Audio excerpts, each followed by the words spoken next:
Hello, scholars. Welcome back to Learning Tales. Today, we are going to be reviewing and analyzing the poem Rain on the Roof written by Kinney.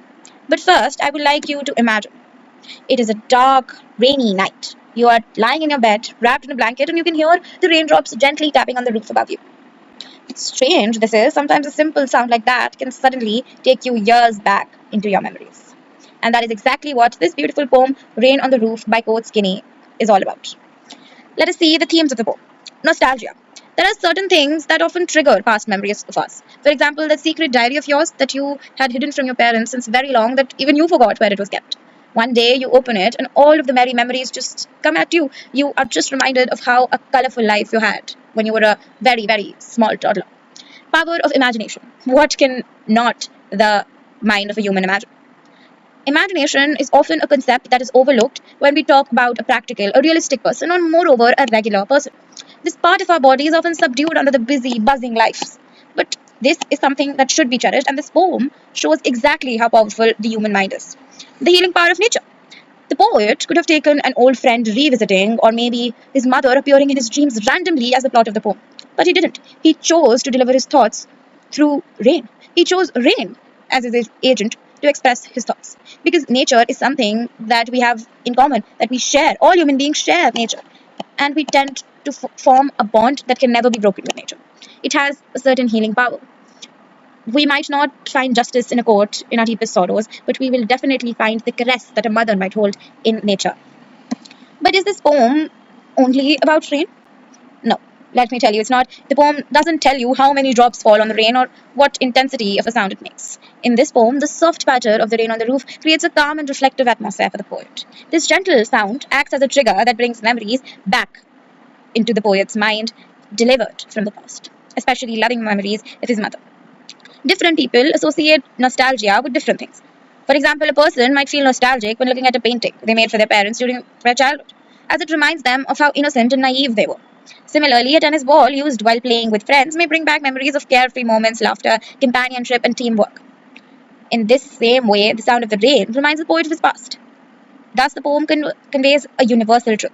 Nostalgia is deeply personal, and even the smallest experiences in our life can hold memories that we will cherish forever. Let us now review the explanation of the first stanza. When the humid shadows hover over all the starry spheres, and the melancholy darkness gently weeps in rainy tears, what a bliss to press the pillow of a cottage chamber bed and lie listening to the patter of the soft rain ahead. Now, first, we have the slide for poetic devices. We can clearly see that starry spheres, wherein the poet is referring to the star-filled sky, is an example of alliteration because we can see the repetition of the sound of S. Melancholy darkness is a transferred epithet. Now, what is a transferred epithet? It is basically a situation wherein a poet transfers the characteristics of one character to another. To bring it more clearly to you, here the darkness is not what is melancholy. It is the atmosphere which is melancholy. It is the poet who has become melancholy. Gently weeps is again personification. We cannot imagine a certain environment crying. This is a human attribute that has been given to it. Onomatopoeia, we are all familiar to it. It is the words that suggest sounds. For example, throughout the poem, we'll see pitter, patter of the rain. All of these are onomatopoeia. Then comes the word meanings. Humid shadows. Now over here, we are not referring to any ghostly figures.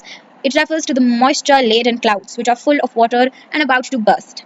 Starry spheres. Now these refers to the stars of the sky, which lighten up the atmosphere.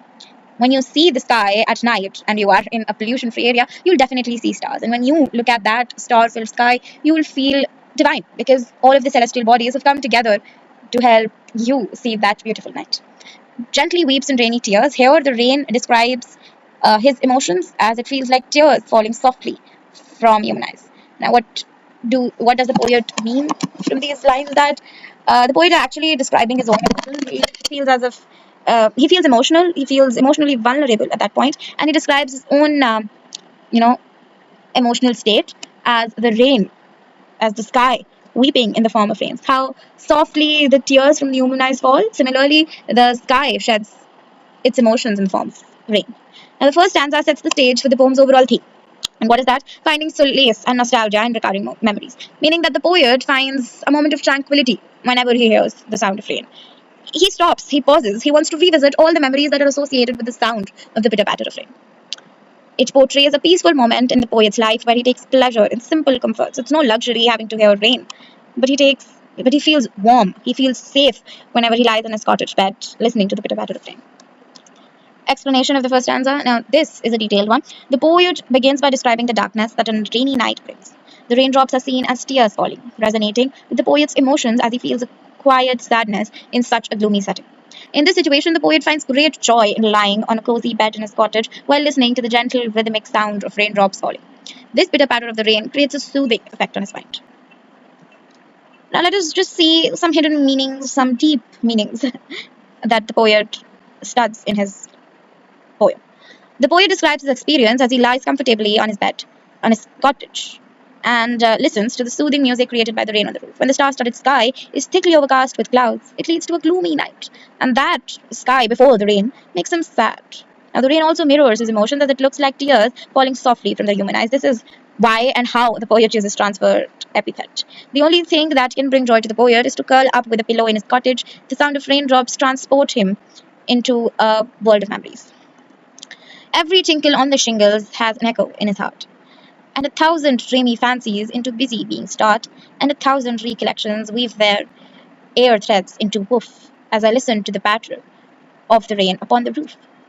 Now, tinkle, an onomatopoeia, 1,000 dreamy fancies. Again, we are using transferred epithet, and along with that, we're using hyperbole, which is exaggeration. There can never be 1,000 fancies running in our mind at the same time. Busy being, alliteration, meaning as we are repeating the sound of B. 1,000 recollections, hyperbole. Air threads. The rain prompts him to reflect on past experiences and weave together cherished memories. The imagery air threads into air illustrates how, air threads into air. Why have I written it? It's like, air threads are weaving a fabric. That fabric is in fact the atmosphere. Now, this imagery illustrates how dreams and memories are delicately interwoven. This process highlights the rain's role as a catalyst for introspection. Whenever we sort of hear a word that triggers certain memory of ours, we tend to think that how did that word remind us of that story we once experienced? Because all of our memories are very delicately interwoven.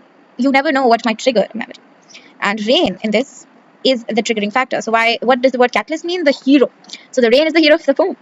Ultimately, the poet emphasizes how calming these moments are as they bring peaceful reflection and emotional comfort. Simple word meanings, I believe. Woof means woven fabric. Tinkle means a soft, light, ringing sound. Fancies, we all know, are dreamy thoughts, imaginative thoughts. Now, what are fancies? Probably you dancing with your crush is a fancy. You seeing yourself in a doctor's coat and a doctor's robe is a fancy. Because you've not achieved it yet, but you never know. Each raindrop striking the roof tiles or shingles create an echo in Kinney's heart, awakening 1,000 dreamy thoughts and fantasies. The rain's patter stirs numerous memories that weave together like threads in a fabric, creating a rich tapestry of thoughts and emotions as the poet continues to listen to it. Thus, the poem enters a state of untold happiness and bliss. Whenever the raindrops patter on the roof of his house, he tends to remember all of the memories that had once faded in his busy life. Now, these are some important points that I'm giving you right now. It will be helpful if you use these sentences, these words in your examination. These are a good collection of points, So this will really help you if you tend to consider it. The poet describes the resonance in his heart created by the music of the rain. The melody of the sound created by the rain is replicated. It reverberates in his heart. As he is listening to the soft and continuous patter of the raindrops on his roof, all his memories suddenly bounce back. These 1,000 memories form a beautiful patchwork with an intricate pattern as they are intertwined with one another. Now in memory comes my mother as she used in years agone to regard the darling dreamers ere she left them till the dawn. Oh, I feel her fond look on me as I listen to this refrain, which is played upon the shingles by the patter of the rain. Now the only poetic device used here is darling dreamers, and of course you can always mention imagery. This stanza introduces a personal and nostalgic element to the poem. The rain becomes a trigger for the poet's memories for his mother, adding an emotional layer to the setting. Highlights themes of family, love, and enduring connection with loved ones who may no longer be present with us physically, but remain alive in our hearts in the moments we cherished with them. Word meanings: agone means gone or passed away, as he uses this in the sense that his mother has died, she's no longer there anymore. Ere means before. List means to listen carefully. Refrain. Now here refrain does not mean to abstain, it doesn't mean to restrict someone. It refers to the repeated sound or rhythm of the rain in this case. Shingles are the roof tiles on which the raindrops fall. The sound of the rain on the roof brings back memories of the poet's mother, who used to lovingly watch over him and his siblings as they dreamt before going to sleep. The poet feels the warmth of his mother's loving presence when he hears the sound of the rain. The poet describes the first memory that he can actually identify among the many he recalls. He remembers how his mother used to look at his siblings and him with warmth and affection. The phrase darling dreamers here refers to the poet and his siblings, in fact. These memories are evoked as he listens to the repetitive sound of raindrops as they fall down. Now, I think we are at the end of the poem. There's no more analytical view to the poem left. All we have to do are certain question answers, RTCs, to brush up our concepts. So I hope you learned something from this video. If you found it to be helpful, please like, share, subscribe, share it with your friends so that they can also benefit from this explanation. Thank you very much.